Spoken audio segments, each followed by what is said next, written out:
নমস্কার, 7 week news নেটওয়ার্কে আপনাদের স্বাগত। আগামী 20শে মে পঞ্চম দফায় নির্বাচন হতে চলেছে ব্যারাকপুর লোকসভা কেন্দ্রে। আর প্রথম থেকেই খবরের শিরোনামে থাকা রাজ্যের অন্যতম হেভিওয়েট লোকসভা কেন্দ্রের প্রচারে খামতি রাখছেন না ডান বাম কোনো রাজনৈতিক দলের প্রার্থীরাই।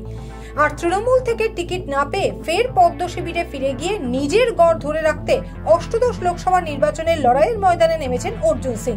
রবিবার তার সমর্থনে প্রচারে এসেছিলেন বিশিষ্ট অভিনেত্রী তথা বিজেপি নেত্রী পাপিয়া অধিকারী। টালিগঞ্জ ফিল্ম ইন্ডাস্ট্রি এখনো ইন্ডাস্ট্রির মর্যাদাই পায়নি। টালিগঞ্জ ইন্ডাস্ট্রিতে রয়েছে আরো বড় শাহজাহান। ব্যারাকপুর লোকসভা কেন্দ্রের বিজেপি প্রার্থী অর্জুন সিং এর সমর্থনে প্রচারে ভাটপাড়ায় এসে এমনই বিস্ফোরক দাবি করলেন বিজেপি নেত্রী অভিনেত্রী পাপিয়া অধিকারী। আমাদের তো এখনো ইন্ডাস্ট্রি হয়নি, আমাদের তো এখনো ট্রেড। আর একটা কথা লক্ষ্য করবেন, যে উন্নয়ন করে নিজেদের উন্নয়ন বেশি হচ্ছে, ট্রেডের উন্নয়ন কিছু অবস্থা ভালো না। আমাদের ট্রেডের অবস্থা ভালো নেই, কয়েকজন মিলে ট্রেডিং করছে শুধু। আসল যে আমাদের যে পুরনো প্রডিউসার গুলো তারা কিন্তু হারিয়ে গেছে।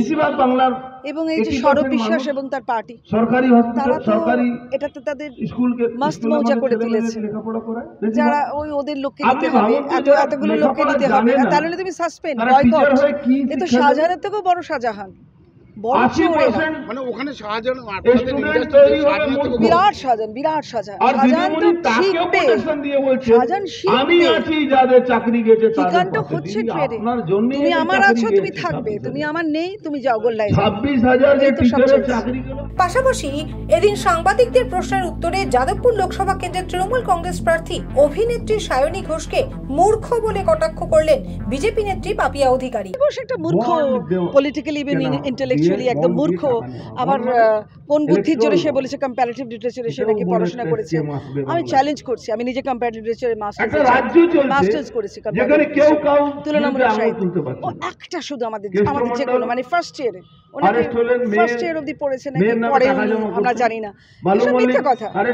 একেবারে মূর্খ, একেবারে মূর্খ সব দিক দিয়ে, ইন্টেলেকচুয়ালি, পলিটিক্যালি, স্পিরিচুয়ালি একবারে মূর্খ। সেই মানুষটাকে যদি যাদবপুরের লোকরা ভুল করে ভোট দিয়ে দেয়, তাহলে যাদবপুরের মানুষ সম্পর্কে কিন্তু পাপিয়া দিকে